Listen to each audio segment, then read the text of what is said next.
দর্শকবৃন্দ আসসালামু আলাইকুম, কেমন আছেন আপনারা? আশা করি আল্লাহর রহমতে ভালো আছেন। যদি চ্যানেলটি ভালো লাগে অবশ্যই চ্যানেলটি সাবস্ক্রাইব করুন। পাশে থাকুন প্রতিদিনের মতো। আজকে আপুকে আমার চ্যানেল হাজির করেছি। মিডিয়া কি কারণে আসে সেটা আপনাদের শোনাবো। আসসালামু আলাইকুম আপু। ওয়ালাইকুম সালাম। আপু ভালো আছেন? এই তো আল্লাহ রাখছে। আপু কি রোজা রাখছেন? হ্যাঁ, রোজা আছি ভাই। যাক আলহামদুলিল্লাহ। প্রত্যেক বছরই রোজা রাখেন? হ্যাঁ, ইনশাআল্লাহ দোয়া প্রত্যেক বছরই রোজা থাকি। আচ্ছা।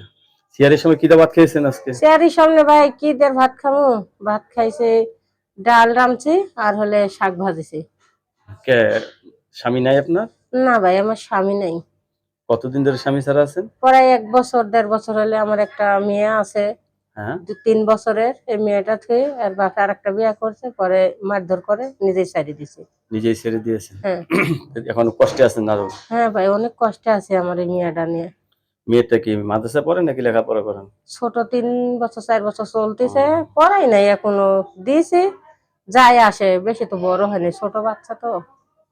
আচ্ছা, বুঝতে নামাজ পারছেন? টামাজ পড়েন তোলা দিনে? হ্যাঁ, 5 ওয়াক্ত নামাজ পড়ি, রোজা থাকি, কোরআন শরীফ পড়ি, এগুলা সবই পারি ইনশাআল্লাহ দোয়া। যে কেউ যদি আপনাকে, অনেকে তো বউ চলে গেছে, এরা তো বিয়ে করতে চাচ্ছে, যদি কেউ বিয়ে করতে চায় আপনাকে রাজি আছেন? হ্যাঁ ইনশাআল্লাহ দোয়া। সে যদি আমার পাশে থাকে, সে যদি আমার বাচ্চা মাইনে লাই হেল্প করে, আমার যদি ভরণ পোষণ দেয়, আমি ঠিকই তার লগে শাদী করবো। ওইরকম পুরুষ হলে আপনার জন্য ভালো হয় না? হ্যাঁ হ্যাঁ। বাসা বাড়িতে কাজ করেন নাকি? হ্যাঁ, আমি বাসা বাড়িতেও কাজ করি, সেলাই মেশিন এর কাজও জানি। সেলাই মেশিন আছে আপনার? আমার সেলাই মেশিন নষ্ট হয়ে গেছে, পরে একজনের কাছে অল্প কিছু টাকা দিয়ে বেচে দিছি।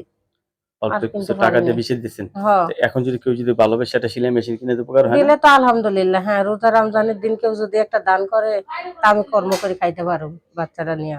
দর্শক এই আপুর কথাগুলো শুনলেন। আপু, আপনার সাথে সবাই কথা বলবে, কারোর সাথে খারাপ ব্যবহার করবেন না, ঠিক আছে? হুম। দর্শক, এই আপুর সাথে কথা বলতে পারবেন। আপু, আমার দিকে একটু তাকান। হুম।